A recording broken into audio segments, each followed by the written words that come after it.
Bismillah. Assalamualaikum warahmatullahi wabarakatuh. Alhamdulillah alladzi arsala rasulahu bil huda wa dinil haqq liyudhhirahu 'ala ad-din kullih walau karihal kafirun. Asyhadu an la ilaha illallah wahdahu la syarika lah wa asyhadu anna Muhammadan abduhu wa rasuluh la nabiyya wa la rasula ba'dah. Ya ayyuhalladzina amanu taqullaha haqqa taqwa wa raqibuhu fis sirri wan najwa fa innahu qad faza man ittaqa. Ya ayyuhalladzina amanu taqullaha wa qulu ya ayyuhalladzina amanu taqullaha wa qulu qawlan sadida yuslih lakum a'malakum wa yaghfir lakum dhunubakum wa man yuti'illaha wa rasulahu faqad faza fawzan 'azima. Amma ba'du, fa inna asdaqal hadithi kitabullah wa khairal hadi hadi Muhammadin sallallahu alaihi wasallam wa syarral umuri muhdatsatuha wa kullu muhdatsatin bid'ah wa kullu bid'atin dhalalah. Kaum muslimin dan muslimat, al-hadirin wal hadirat, wal musyahidin wal musyahidat, bapak dan ibu-ibu, saudara dan saudari, serta adik-adik dan anak-anak, khususnya alim ulama, jadi pandai, nenek mama, tokoh adat, tokoh masyarakat yang hadir ataupun yang menyaksikan, yang hadir di Masjid Nurul Falah, cahaya keberuntungan, kemenangan, 5 kaum Batu Sangka. Top ya. Alhamdulillah. Yang saya muliakan, yang saya hormati, yang saya cintai, bersyukur kita kepada Allah. Pada subuh ini Allah terangkan jalan kita ke tempat ini. Salah satu dari tempat yang paling dicintai Allah. Ahabbul biqa' illallahil masajid. Tempat-tempat yang paling dicintai Allah itu adalah masjid-masjid. Di majlis yang datang kepadanya fi sabilillah, jihad fi sabilillah. Man kharaja fi talabil ilmi fahuwa fi sabilillah. Siapa yang keluar mencari ilmu, maka berarti fi sabilillah. Kemudian di majlis yang insya Allah hadir di dalamnya memudahkan jalan ke surga. Man salaka tariqan yaltamisu fihi ilman sahalallahu bihi tariqan ilal jannah. Sesiapa yang menempuh suatu jalan dalam rangka mencari ilmu, Allah mudahkan baginya jalan ke surga. Langkahnya dihitung, pahala, menghapus dosa, ini memudahkan jalan ke surga. Duduk di majelis ilmu, dikawal oleh malaikat, aparat langit, juga memudahkan jalan ke surga. Ditambah semakin banyak ilmu kita, semakin terbuka peluang menambah pundi-pundi pahala kita, juga memudahkan jalan ke surga. Orang-orang yang menuntut ilmu beristighfar untuknya seluruh makhluk Allah, bahkan ikan di laut. Berapa ekor ikan di laut, Pak? Tak tahu ya. Mana yang banyak? Manusia atau ikan? Nah, Pak yang jawabnya. Kalau saya pastikan ikan lebih banyak. Apa sebab? Bapak kalau makan ikan maco, atau maco Pak? Ikan bada. Tidak tahu juga. Ikan bilis. Nah, itu gak tahu. Apa ya lagi? Ikan teri. Nah, ikan teri. Berapa ekor sekali makan? Hah? 1 ekor cukup? Wah, berarti ikan lebih banyak pada kita. Sampai ikan di laut pun mohon ampun tuh kita. Oleh itu, beruntung kita pagi ini kita duduk di sini. Walaupun hanya mendengar sedekar mukaddimah ini, kita cukupkan sampai di sini. Subhanallah. Oleh itu, rasa syukur yang sebesar-besarnya kepada Allah Tabaraka wa Ta'ala atas nikmat ini. Dengan harapan semoga semakin hari nikmat ini semakin terasa nikmat oleh kita. Kaum muslimin dan muslimat, sungguh beruntung kita berada di majelis ilmu ini. Mohon maaf. Kemudian tak lupa kita kepada guru besar kita, a'lamul ulama, yaitu Rasulullah sallallahu alaihi wasallam. Beliau yang mengajarkan kepada kita jalan ini. Andainya dakwahnya tak sampai ke kita, tak ada masjid seperti ini, tak ada majlis seperti ini. Oleh itu kita berutang budi kepadanya, dan itu tak akan terbayarkan. Hanya berserah diri kita kepada Allah dengan memperbanyak salawat dan salam kepada baginda Rasulullah sallallahu alaihi wasallam. Mudah-mudahan cinta ini tak bertepuk sebelah tangan. Di saat kita nyatakan cinta nanti di tepi telaga, beliau terima cinta kita dan diizinkan minum dari air telaganya. Sebab siapa yang minum tak akan lagi dahaga sampai masuk surga. Ma'asyiral kiram yang dirahmati Allah. Judul yang ditentukan Pemuda Sejati. Pengurus meminta menyikapi pandemi. Nah, gimana? Kita pilih yang mana? Oh, digabung. Oh, bisa. Ini pesan sponsor nampaknya. Kaum muslimin dan muslimat. Ya, pesan sponsor nampaknya Ustaz. Nah, kaum muslimin dan muslimat dirahmati Allah.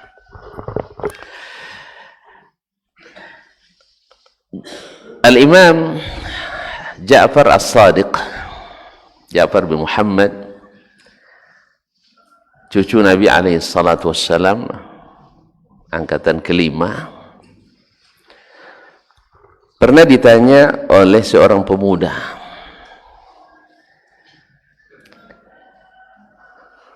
"Manil fata indakum ya Syekh?" Yang dianggap betul-betul pemuda itu menurut atau di kalangan Syekh bagaimana? Siapa yang patut disebut sebagai seorang pemuda sejati itu? Al-fata. Kaifa al-fata indakum? Syekh Ja'far ibn Muhammad yang digelar atau dikenal dengan Ja'far As-Sadiq radhiyallahu taala anhu, itu dari keturunan Nabi alaihi salatu wassalam. Kalau sekarang sebut Habib ya. Dulu tidak ada istilah Habib.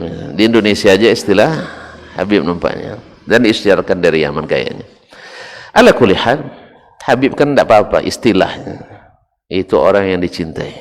Dan kita memang disuruh mencintai Nabi, keluarganya, anak keturunannya.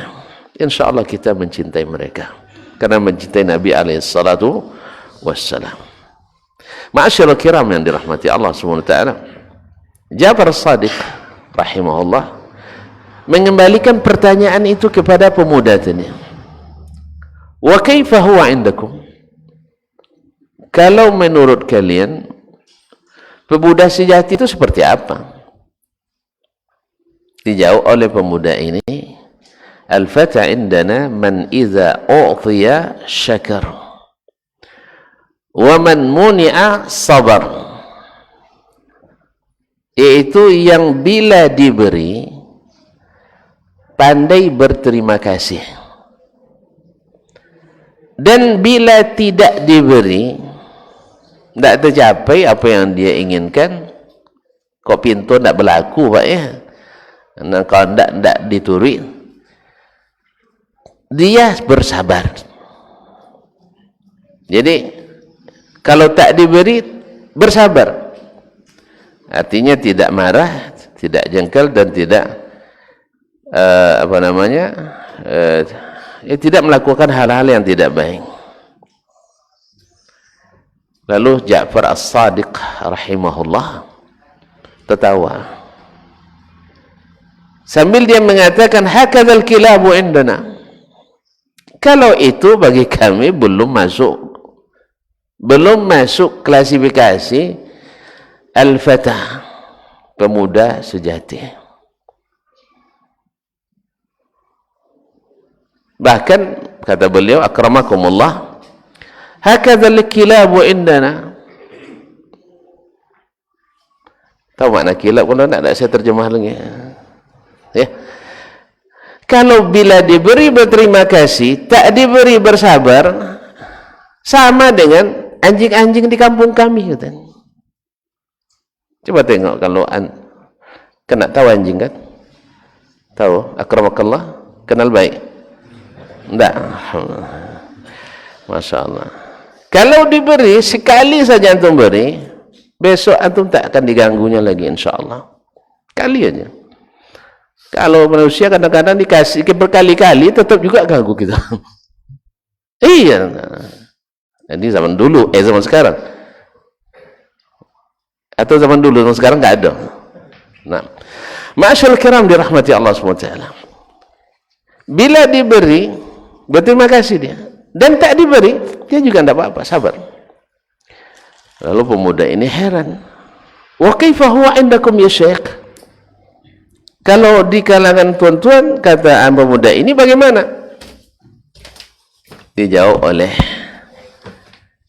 Syekh Ja'far As-Sadiq rahimahullah ta'ala. Dia katakan, al-fath indana, yang benar-benar pemuda sejati itu di kalangan kami adalah man iza u'tiya athar. Man iza u'tiya athar wa iza muni'a syakar. Orang yang pemuda sejati itu adalah sesiapa orang yang bila diberi, bukan pandai berterima kasih, ini masih rendah. Bila diberi, dia mendahulukan orang lain. Al-fata indana man idza u'tiya athar. Bila diberi, dia mendahulukan orang lain. Wa yu'thiruna ala anfusihim walau kana bihim khasasah. Mereka mendahulukan orang lain dari diri mereka sekalipun mereka dalam keadaan sulit. Wa idza muni'a syakar. Bila tidak diberi, tetap berterima kasih. Allah. Masih ada sekarang tuh. Hah? Subhanallah. Itu di masa tabaul atau tabi'ut tabi'in atau setelahnya tabi'ul atba.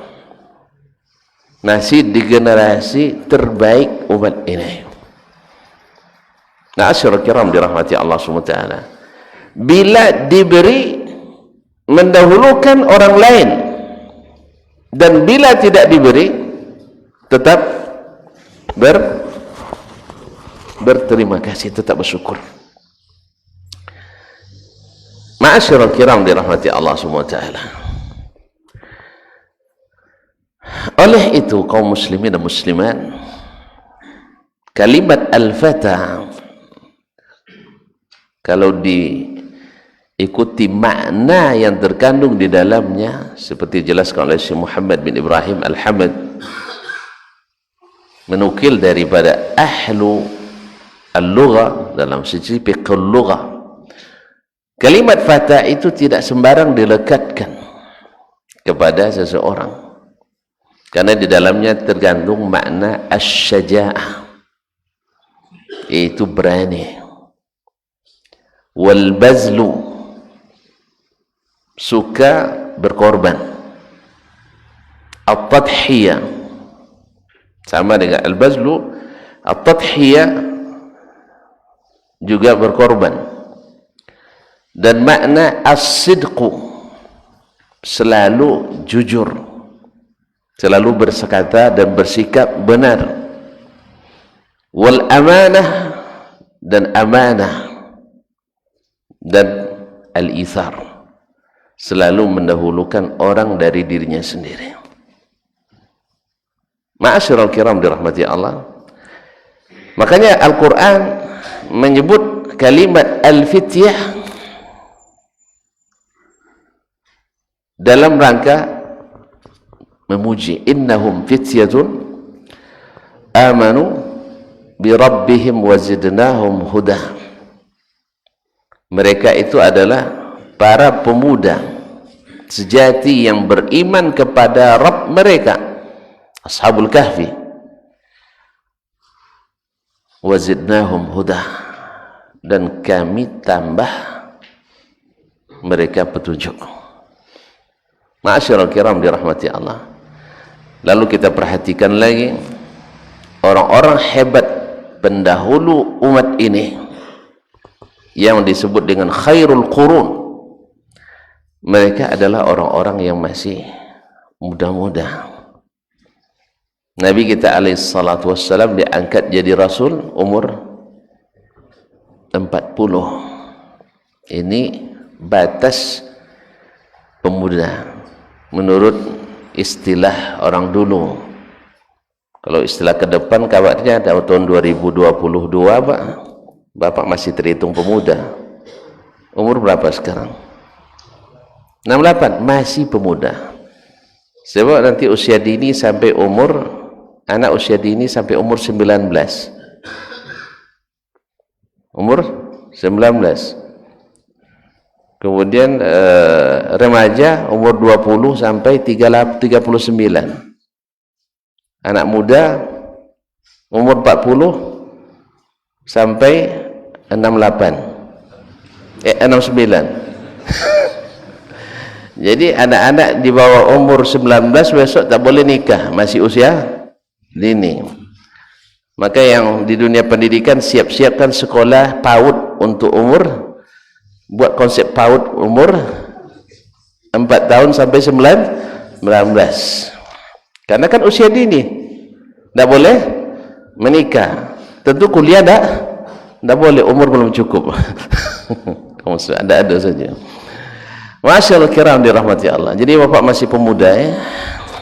Nah, jadi Nabi alaihi salatu wassalam diangkat di Rasul masih umur 40. Masih terhitung muda. Orang pertama masuk Islam. Orang pertama masuk Islam. Siapa? Abu Bakar Siddiq radhiyallahu ta'ala anhu. Umur berapa? 3 tahun di bawah Nabi. 7. Kemudian di antara mereka ada Umar, 3 tahun pula di bawah Abu Bakar. Ada Uthman radhiyallahu ta'ala anhu. Mereka adalah para pemuda yang subhanallah adalah orang-orang yang pada dirinya terdapat makna-makna yang disebutkan dalam kalimat al-fatah tadi. Apa tadi makna? Salah satu maknanya bang, as-sidqu, selalu berkata dan berbuat benar. Abu Bakar radhiyallahu ta'ala anhu masuk dalam kalangan kalangan as-siddiqin, yang selalu benar dan membenarkan. Sidq. Kalau dilihat dari makna al-bazlu wa tadhiyah, suka berkorban harta dan jiwa. Yang ditanya Abu Bakar radhiyallahu taala anhu, dalam kondisi yang super sulit, dia berikan seluruh hartanya buat Nabi alaihi salatu wassalam. Ini makna ithar, mendahulukan sahabatnya dan umatnya dari dirinya sendiri. Betul kan? Ketika hijrah bersama Rasulullah sallallahu alaihi wasallam, dia tinggalkan ayahnya yang sudah buta, anak-anaknya yang masih kecil dan perempuan pula. Di mana ditinggalkan? Di mana ditinggalkan? Di Makkah. Aman atau tidak aman? Aman atau tidak aman? Tidak aman. Sebab orang-orang Islam dicari-cari oleh orang-orang kafir Quraisy. Tapi dalam kondisi itu pun Abu Bakar mengangkut seluruh harta yang dimilikinya. Maksudnya harta yang bergerak. Tanah kan tidak diangkutnya, tidak pakai dump truk diangkat, dah. Seluruh harta bergerak yang dia miliki berupa dinar dan dirham dia angkut. Untuk siapa? Untuk siapa? Untuk beristri lagi di Madinah, bukan? Ya, mana tahu orang kan bawa juga harta semuanya, tapi untuk berbini lagi di tempat lain, bukan. Untuk Rasulullah sallallahu alaihi wasallam. Itsar, mendahulukan sahabatnya dari dirinya sendiri. Bahkan Abu Bakar dalam perjalanan itu terlihat sebentar di depan, sebentar di belakang Nabi sallallahu alaihi wasallam, bukan khawatir pada keselamatannya, khawatir kepada keselamatan Nabi sallallahu alaihi wasallam. Makanya Abu Bakar ini lulus dari pengorbanan harta dan lulus dari pengorbanan jiwa karena dia siap dengan segalanya. Maka melihat pemuda sejati itu kadang-kadang uji kecilnya, bukan uji besar, uji kecil lihat di pada harta. Kalau dia sanggup untuk mengorbankan hartanya, insya Allah sanggup mengorbankan jiwanya. Tapi kalau sudah di harta tak sanggup, kalau makan suka serondok-serondok, atau serondok, suka sembunyi-sembunyi, ya. Kalau nak makan hilang dia. Mana Ustaz dah semua tadi? Entah kemananya. Tiba-tiba dah lap apa dia lap bibir. Dah selesai makan, orang lain tak diajak. Nah, ini jangan harap untuk bisa berkorban jiwa yang seperti ini, tidak mungkin. Makanya dalam seorang penyair Arab mengatakan, man lam yasbir ala malihi bil bazli, lam yasbir ala nafsihi bil qatl. Bil qatli, siapa yang tak sabar untuk mengorbankan hartanya untuk apapun, ya, untuk apa? Ada orang mengorbankan hartanya untuk sesuatu yang baik, ada sesuatu yang buruk. Yang jelas, bila tak sanggup berkorban harta, jangan harap dia sanggup berkorban jiwa. Tidak mungkin. Makanya sifat kedekut dengan sifat pengecut selalu melekat pada diri seseorang. Bila dia pengecut, tahu pengecut Pak? Penakut.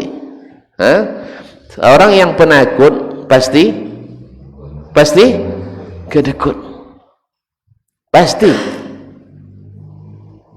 Makanya Nabi minta perlindungan kepada Allah dari dua hal ini bergandengan. Allahumma inni a'udzubika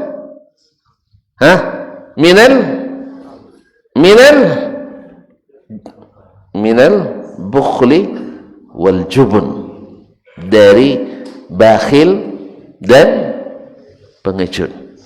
Karena sekawan dalam rangkaian dakwah itu kan doa itu juga ada, Allahumma inni a'udzubika minal hammi wal hazan, saya mohon perlindungan kepadamu dari sifat galau.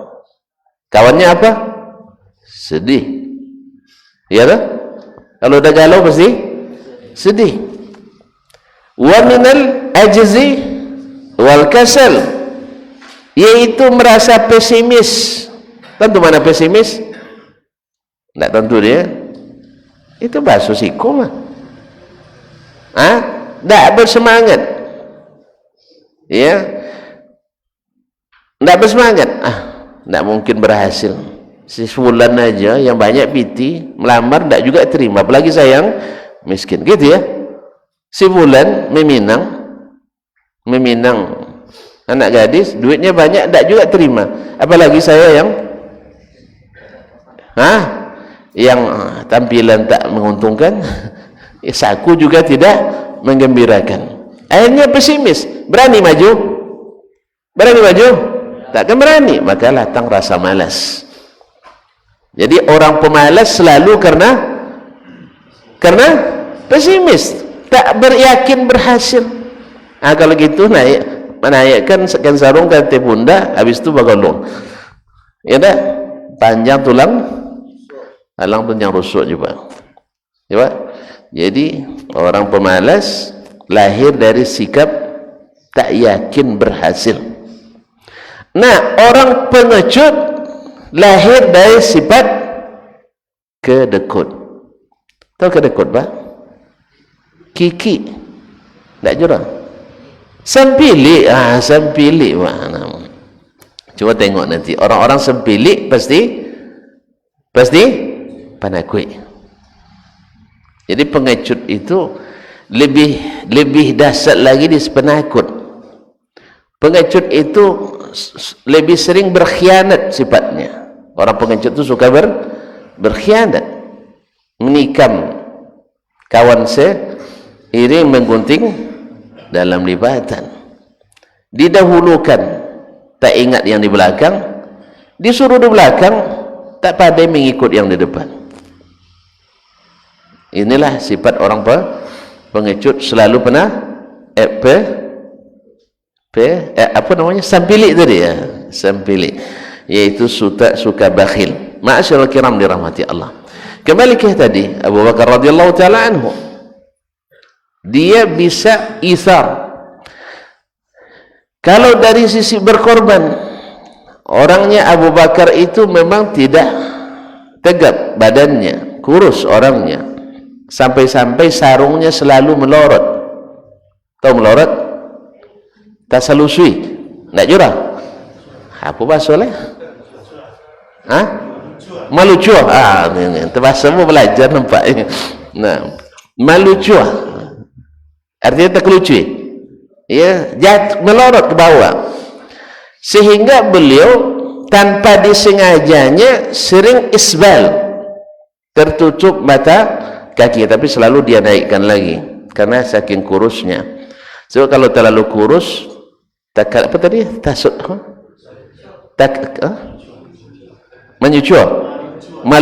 Malucu juga sarung tu. Terlalu gemuk pun juga tanggal dia. Terlalu gemuk tanggal, terlepas juga. Kalau terlalu kurus, malucu juga. Nah, jadi kaum muslimin dan muslimat dirahmati Allah.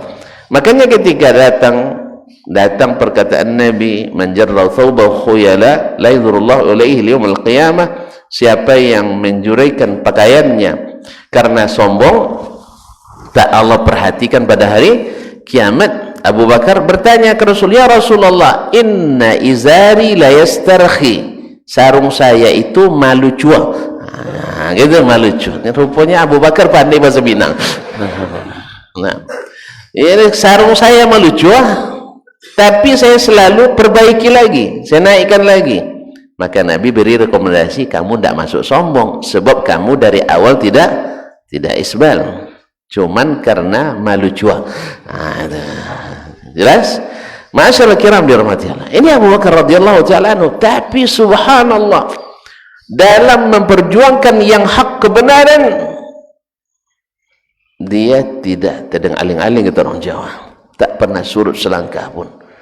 Ketika setelah Nabi wafat dan beliau diangkat jadi khalifah kaum muslimin, datang gerakan murtad yang bahkan banyak kaum munafikin sebelumnya kan, banyak kaum munafikin. Di saat Nabi wafat, mereka mengira Islam akan tamat, maka mereka mulai lahir kembali menampakkan taringnya, Karena di zaman Islam kuat, munafik banyak. Di dalam Islam lemah, munafik hilang.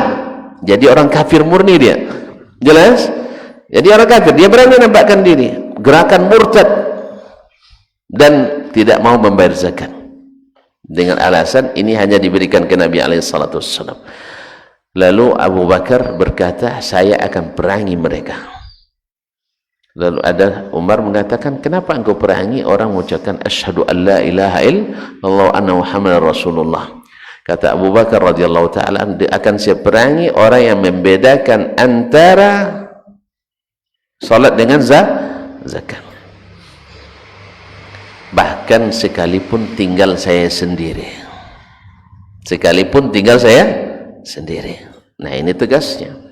Ma'asyiral kiram dirahmati Allah. Mauqif Abu Bakar, sikap Abu Bakar ketika Umar di saat Nabi wafat menghunus pedangnya, siapa yang katakan Muhammad mati, saya penggal lehernya.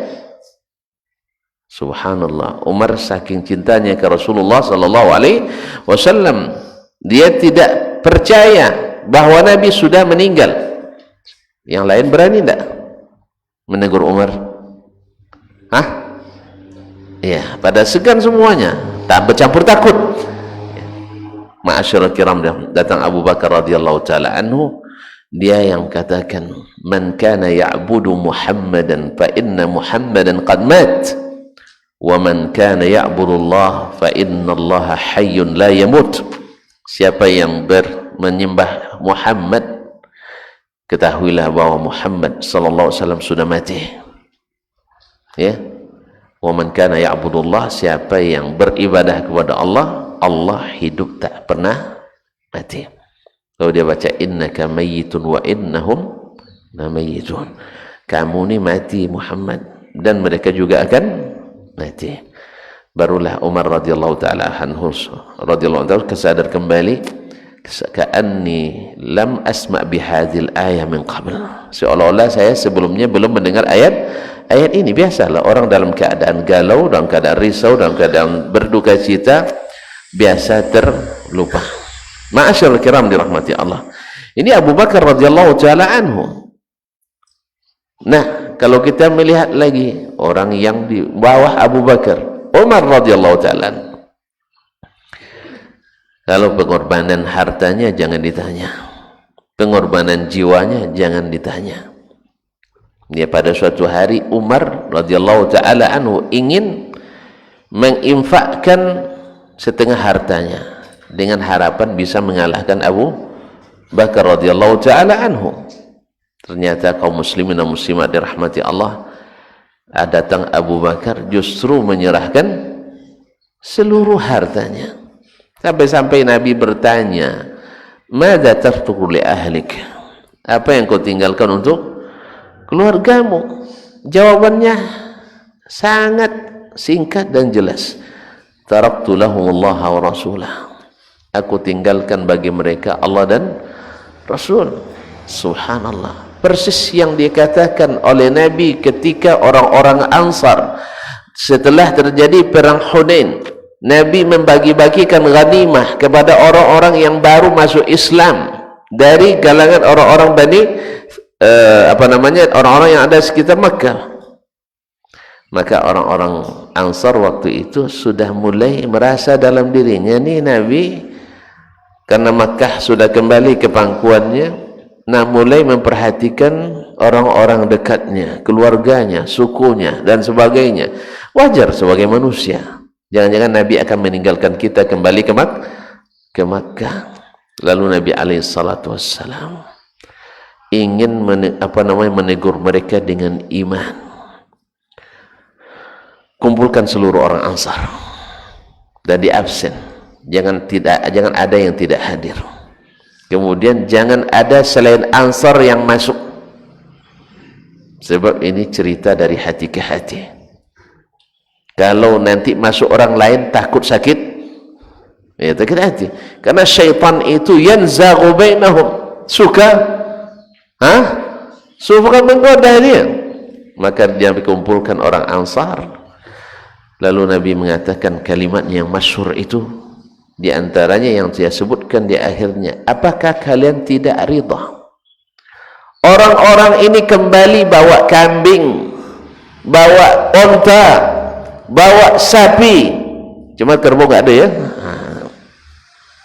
dan kalian kembali ke Madinah membawa Rasulullah sallallahu alaihi wasallam. Mana yang mahal, nabi atau sapi?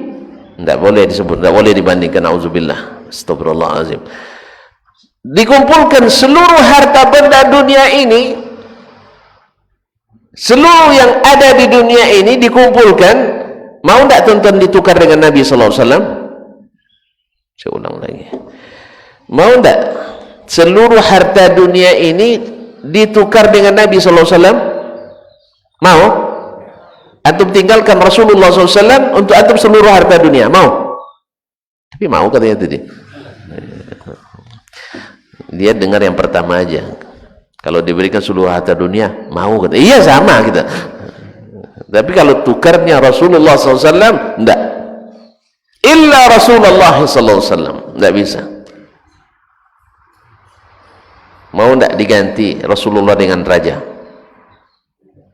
Antum pergi ke raja dan tinggal ke Rasulullah SAW, mau? Mau? Enggak tegas jawabannya. Kaum muslimin dan muslimat, Rasulullah SAW lebih mahal. Kalau raja mati banyak pengganti, bahkan belum lagi mati dah banyak yang nak bunuh dia untuk supaya diganti. Betul kan? Presiden berhenti, banyak yang nak ganti, belum lagi berhenti dah banyak demo untuk nurunkannya. Betul? Tapi kalau Rasulullah SAW nak demo pun tak ada ganti noh. Rasulullah SAW tak ada gantinya. Maka ketika itu disampaikan ke Ansar, kembali jiwa pemuda sejatinya bangkit kembali. Akhirnya mereka menangis seperti anak bayi yang menangis, sampai basah kuyup jenggot-jenggot mereka. Ya, karena mereka berjenggot waktu itu, makanya mengalir ke jenggotnya. Kalau kita kan tidak ada jenggot, langsung turun ke tanah. Itu biasanya. Air matanya mana? Dah habis turun. Kalau orang dulu tidak, masih tersimpan di sini. Kaum muslimin dan muslimat dirahmati Allah SWT. Akhirnya mereka menangis seperti anak-anak menangis. Mereka sadar sekarang mereka dapat yang lebih berharga daripada 100 ekor onta, 100 ekor sapi, 300 ekor kambing. Karena dulu mereka sebelum datang Nabi berkelahi terus, diadu sama orang Yahudi. Sebelum datang Nabi mereka miskin terus, dikuras hartanya oleh orang Yahudi. Sebelum Nabi datang alaihi salatu wassalam, mereka sesat dan menyesatkan. Datang Nabi SAW tunjukkan jalan yang jelas, terang benderang. Malamnya seperti siang. Dulu mereka sesama, sesuku saja saling serang. Sekarang subhanallah saling memberikan sesuatu dan mengantarkan barang. Allah, indahnya bersama Nabi alaihi salatu wassalam. Jadi Nabi membina anak-anak muda ini dengan makna-makna yang ada pada kalimat itu. Pemuda sejati, selalu benar, selalu jujur, selalu berkorban, selalu mendahulukan orang lain. Makanya kaum muslimin dan muslimat dirahmati Allah, ya, pada saat itu kaum muslimin dan muslimat dirahmati Allah, mereka karena diajarkan Nabi alaihissalatu wassalam, biarlah saudara saya selamat, saya tidak selamat. Tapi bukan urusan akhirat ini maksudnya, urusan duniawi. Ketika ada 3 orang terluka dalam suatu peperangan,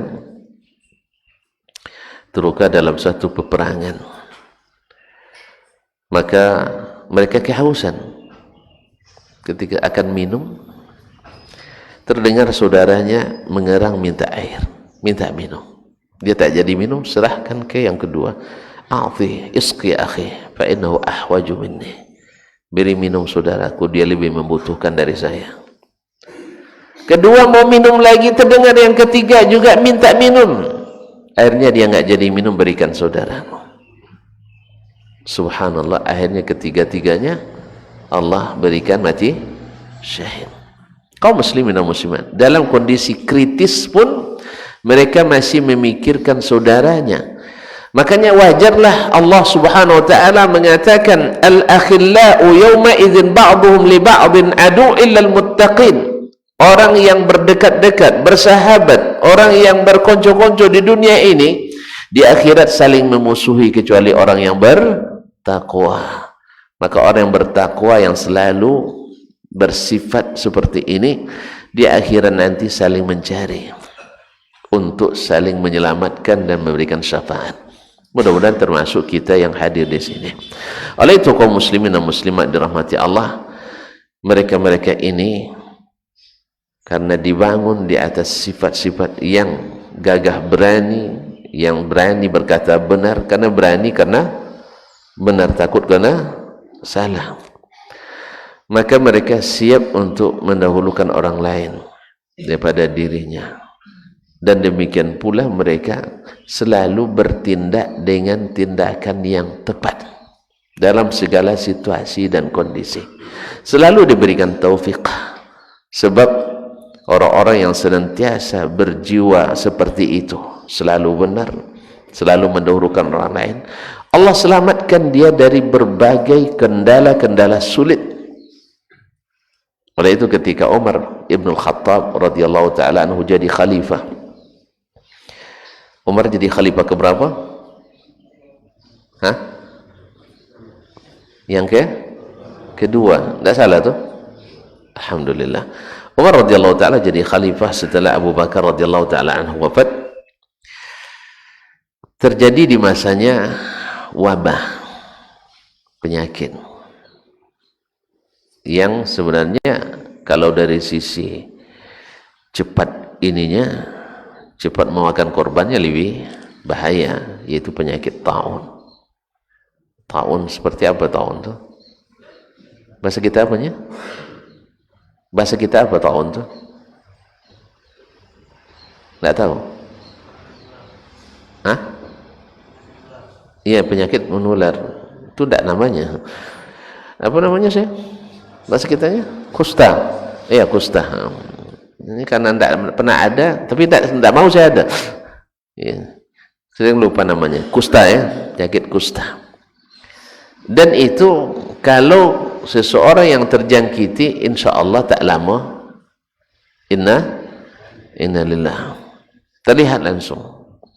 Beda dengan kita hari ini, rasanya sehat-sehat saja, tiba-tiba sudah tidak diketahui. Dan orang yang kuat imunnya tidak begitu berpengaruh, tapi sayang dia juga cepat berpindah dengan izin Allah Taala kepada orang lain yang mungkin tidak sehat.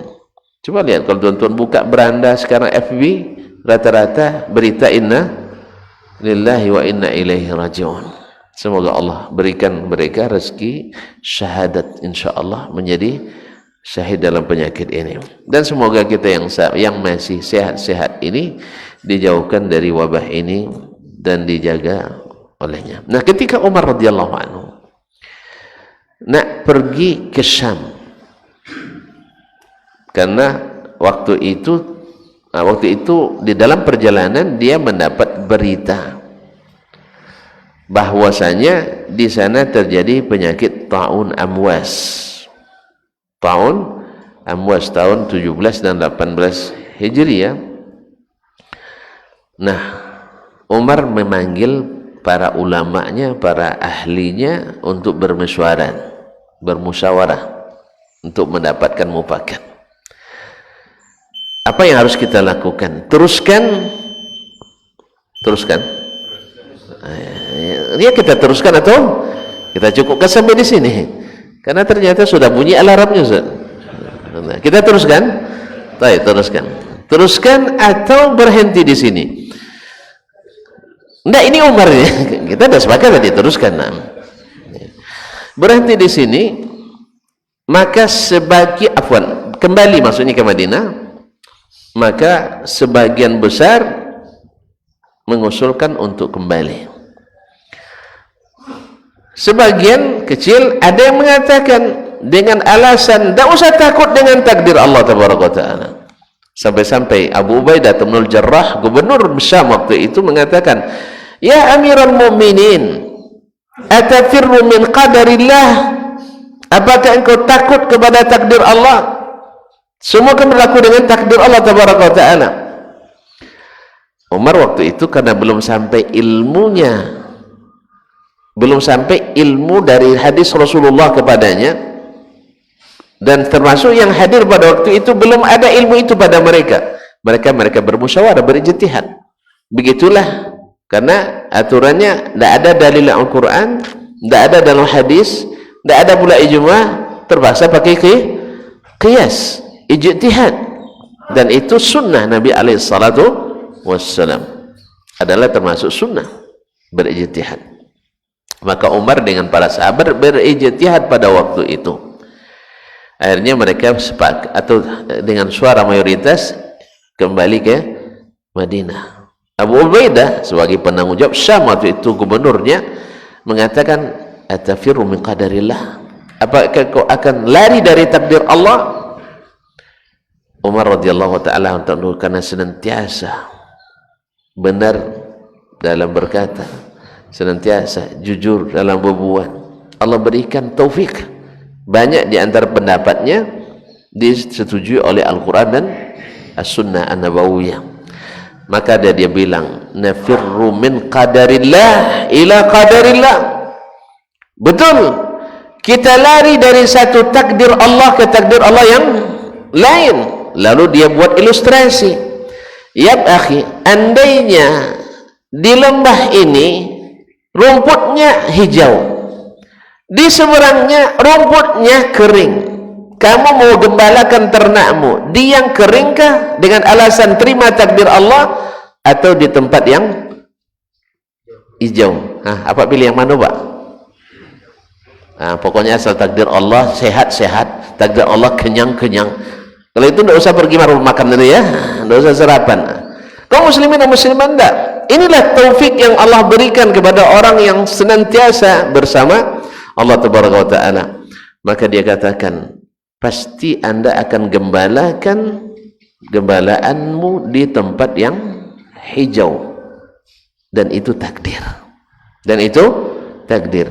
Antum akan lari dari menggembalakan di tempat yang kering, dan itu takdir. Maka takdir itu adalah mengikuti sesuatu yang lebih baik yang diajarkan oleh Allah Tabaraka wa Ta'ala. Nafirru min qadarillah ila qadarillah, dari takdir Allah sakit ke takdir Allah tidak sakit. Subhanallah.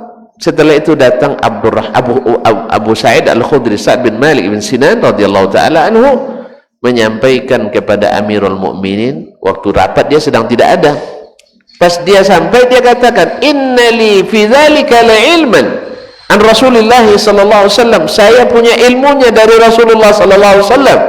Nabi mengatakan, idza kana bi ardin wa antum fiha fala takhruju minha, wa idza kana bi ardin wa lastum fiha fala tadkhuluha.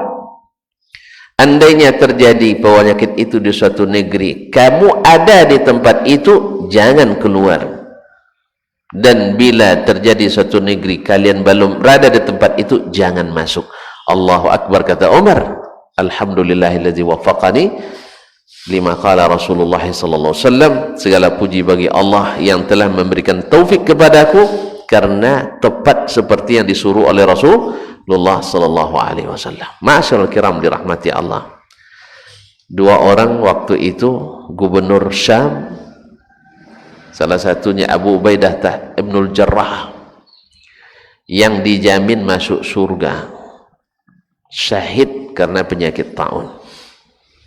Ini membatalkan i'tikad sebagian orang tanpa ilmu, bahwa wabah pandemi ini tidak masuk ke masjid. Ya, wabah tidak mengenai orang-orang saleh.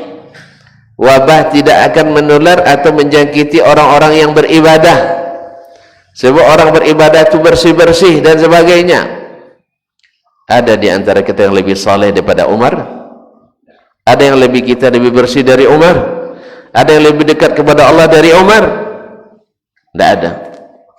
Bahkan dari Abu Ubaidah bin Al-Jarrah radhiyallahu taala anhu, yang disebut dengan salah satu dari al-asharatul mubasysyirina bil jannah, 10 orang yang dijamin masuk surga. Beliau wafat kena pandemi waktu itu, wabah taun. Makanya perkataan orang soleh tak akan terjangkiti, sudah berapa hari ini kita melihat berapa banyak ustaz-ustaz, kiai-kiai yang kita lihat saleh, bahkan lebih saleh dari kita. Mereka akhirnya dijemput oleh Allah Subhanahu wa ta'ala karena terjangkit penyakit corona atau COVID-19 ini. Makanya kaum muslimin dan muslimat dirahmati Allah, kita mesti menyerahkan segala sesuatu kepada ahlinya, bukan dengan mengira-ngira dan merasa-rasa. Oh, tidak ada yang demam biasa, kita demam setiap hari, tidak. Kita ikuti apa yang dikatakan ahli dan serahkan hasilnya kepada ilahi. Itulah tawakal yang sesungguhnya. Ditanya oleh sahabat, aqilu ya Rasulullah aw tawakkal am atruk wa atawakkal, saya tambatkan unta saya habis itu tawakal, atau saya lepas saja lalu saya tawakal. Kata Nabi sallallahu alaihi wasallam, iqilha, tambatkan baru tawakal. Kalau tidak nanti motor-motor tuan-tuan itu tidak usah dikunci, taruh aja di situ, tawakkaltu alal Allah. Insya Allah pencuri juga tawakkaltu alallah, dia bilang bismillah tawakkaltu alallah. Jelas? Jadi itu bukan tawakal. Bahwasanya penyakit tak pilih tempat. Di masjid orang ada mati, orang sedang beribadah juga ada yang mati. Orang yang dijamin masuk surga sampai Abu Al-Jarrah kena pandemi, kena penyakit waktu itu. Maka kita tidak boleh mengatakan sesuatu tanpa ilmu, harus dengan ilmu, jangan dengan perasaan. Dan bahkan duta Islam pertama yang diutus Nabi berdakwah ke Yaman, Muaz ibn Jabal, yang dapat posisi mengganti Abu Ubaidah yang sudah meninggal radhiyallahu ta'ala anhu, tak lama setelah itu menyusul pendahulunya, yaitu Abu Ubaidah bin Jarrah, wafat karena wabah taun pada waktu itu. Subhanallah, waktu yang sangat berdekatan. 2 gubernur, orang-orang saleh, bahkan dijamin masuk surga. Allahu Akbar. Mereka tidak pernah mengatakan, kita kan orang soleh tak akan kena penyakit. Tidak ada. Orang soleh juga kena penyakit. Ada yang lebih soleh dari Nabi Ayyub alaihissalam. Beliau diuji dengan penyakit bertahun-tahun oleh Allah Tabaraka wa Ta'ala. Apakah Allah benci kepadanya? Tidak. Jadi Allah sayang kepada kita tidak kena penyakit? Tidak. Yang disayang juga kena penyakit, dan yang tak disayangnya juga sehat walafiat. Oleh sebab itu kaum muslimin tidak ada kena mengena antara masjid dengan masalah wabah ini. Tetapi takut berlebihan juga tidak. Makanya Amr bin Al-As radhiyallahu taala anhu, yang waktu itu menjadi gubernur di Mesir, beliau seorang pemuda juga. Dia mendapat tugas dari Amirul Mukminin Umar radhiyallahu taala anhu, dimutasi ke negeri berpandemi, dimutasi ke Syam. Siap enggak dia? Siap. Anak orang-orang ini sudah terbiasa berkorban, pemuda yang terdidik dengan iman, ini tugas. Maka dia berangkat ke Syam menggantikan posisi Muaz bin Jabal yang sudah syahid dengan taun. Nah, Amr bin Al-As dengan kecerdasan yang super yang Allah berikan kepadanya. Ada 4 orang Arab di masa Islam yang dikenal dengan orang Arab super cerdas. Tentu saja setelah Rasulullah sallallahu alaihi wasallam, yaitu Amr bin Al-As, Al-Mughirah ibn Syu'bah, kemudian Muawiyah bin Abi Sufyan, wa Ziyad ibn Abihi. Mereka ini selalu diberikan kecerdasan luar biasa. Nah, Amr bin Al-As dengan izin Allah Tabaraka Ta'ala, kemudian kecerdasan yang diberikan kepadanya, bisa dalam waktu yang tidak lama menyelesaikan masalah pandemi ini. Seperti disebutkan oleh Ibnu Asakir dalam Tarikh Dimashq dan Imam Az-Zahabi dalam Dualul Islam atau Tarikhul Islam, dia sebutkan bahwa beliau memperhatikan dan mengamati, langsung keluar keputusannya, keputusan gubernur nomor 1 tahun. Nah, dia katakan, saya melihat penyakit ini berpindah karena kalian berkerumun bersama-sama di suatu tempat. Oleh sebab itu saya perintahkan, disampaikan di masjid, di masjid besarnya di Dimashq atau di Syam waktu itu, dia katakan, sekarang saya minta kalian untuk berpencar. Saya perintahkan, diperintahkannya untuk berpencar, tidak boleh lebih dari 5 orang satu kelompok, ke gunung-gunung, ke lembah-lembah, ke hutan-hutan, ke padang pasir, silahkan, tidak boleh lebih. Nah, waktu itu apakah semua setuju? Apakah semua setuju? Enggak, pasti ada yang tidak setuju. Salah seorangnya ada sahabat, saya lupa namanya, yang lebih dulu masuk Islam dari Abdul bin As. Dia bilang, ya Amr, dia protes di masjid, dia protes, dulu saya sudah bersama Nabi sallallahu alaihi wasallam, kamu lebih jahil dari keledai ayahmu. Dulu saya sudah masuk Islam bersama Nabi SAW, kamu lebih jahil dari keledai. Ini kena undang-undang, bukan hoax ini, pelecehan terhadap pemimpin. Kaum muslimin dan muslimat. Tapi Amr bin al-As bukan jenis orang-orang yang pantang dikritik. Dia katakan, la ujibuka, sudah cukup, saya tidak akan jawab ini. Masalah kita krisis dan kritis. Masalah kita krisis dan kritis, bukan masanya untuk saling menjawab dan saling berdebat. Sekarang laksanakan perintah, saya gubernur. Jelas? Maka mereka pun berpencar, maka dengan izin Allah SWT penyakit pun bisa diselesaikan. Wasyahid di sini kaum muslim dan muslimat, orang-orang yang senantiasa jujur, orang yang senantiasa siap berkorban, yang senantiasa mendahulukan orang lain, yang senantiasa memikirkan kemaslahatan orang lain, yang tersimpul dalam kata al-fata yang dipuji oleh Allah Taala dan Rasulullah SAW, adalah orang-orang yang senantiasa berikan taufik untuk senantiasa mendapatkan jalan yang benar dan selalu diberikan solusi-solusi dari perkara-perkara yang besar, sehingga dengan demikian mengembalikan keimanan umat bahwasanya jangan takut dari satu takdir, tetapi jangan ceroboh dalam mengejar takdir yang tidak baik. Seperti Umar radhiyallahu taala anhu mengatakan, nafirru min qadarillah ila qadarillah. Dan Allah, Nabi alaihi salatu wassalam, dan sebelumnya Allah SWT sudah menyebutkan bahwa siapa yang tawakal kepada Allah, pasti Allah cukup baginya. Tapi konsep itu diajarkan oleh Nabi, bukan tafsir kita sendiri-sendiri. Seperti yang disebutkan oleh hadis tadi, bahwa tambatkan baru tawakal. Bahwasanya Nabi juga mencontohkan, law annakum tawakkaltum 'ala Allahi haqqa tawakkulih.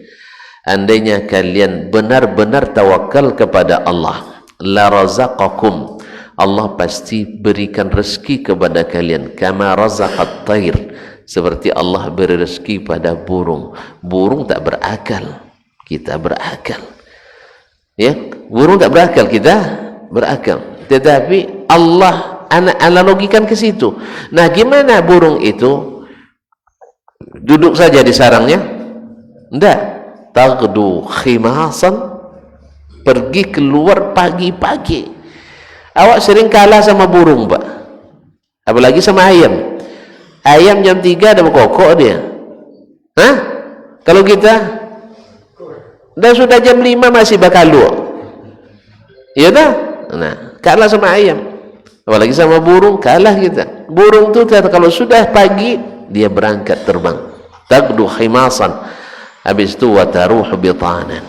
Jadi Nabi bikin konsep tawakal yang benar itu, lakukan usaha semaksimal mungkin dan setelah dilakukan jangan andalkan usaha itu, andalkan takdir Allah tabaraka wa ta'ala. Ini yang tawakal, bukan dia menerima apa adanya. Barangkali ini kajian kita pada pagi ini. Mudah-mudahan Allah berikan kita orang-orang yang pemuda sejati, yang mendahulukan orang lain bila diberi, dan bila tidak mendapat tetap berterima kasih. Ini yang baru dikatakan al-fata, seorang yang benar-benar pemuda yang sejati itu. Bila diberi mendahulukan orang, dan bila tidak diberi tetap bersyukur kepada Allah dan berterima kasih.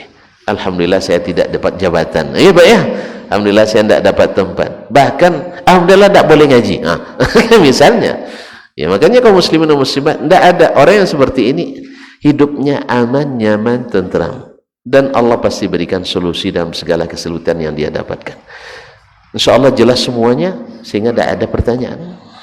Ya, tidak ada pertanyaan. Kita tutup aja. Wallahu ta'ala alam. Wa sallallahu ala nabiyyina Muhammadin wa sallam. Soalnya orang payah muda nunggunya. Subhanakallah wa hamdik, asyhadu an la ilaha illa anta astaghfiruka wa atubu ilaik. Wassalamualaikum warahmatullahi wabarakatuh.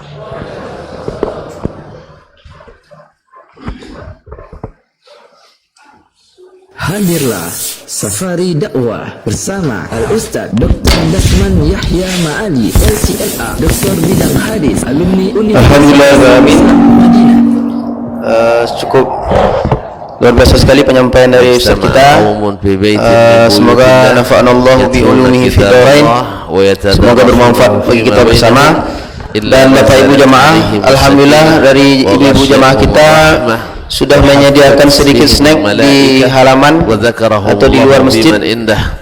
Mohon berkenan untuk menikmatinya.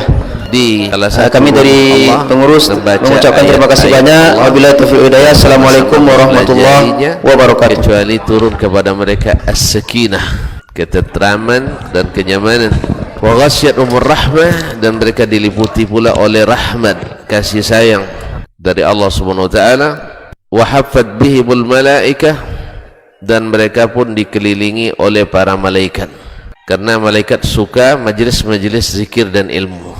Wa dzakarahumullahu fi man indah, dan Allah akan banggakan sebut-sebut mereka di kalangan malaikat-malaikat yang ada di sisinya, di masyarakat atas. Mudah-mudahan kita termasuk yang sering disebut-sebut di sisi Allah, di kalangan para malaikat, dan di akhir majlis ini mudah-mudahan kita pula mendapatkan seperti yang tersebut dalam hadis qudsi, qumu maghfuran lakum, silahkan berangkat meninggalkan majlis ini dalam keadaan diampuni dosa-dosa kalian.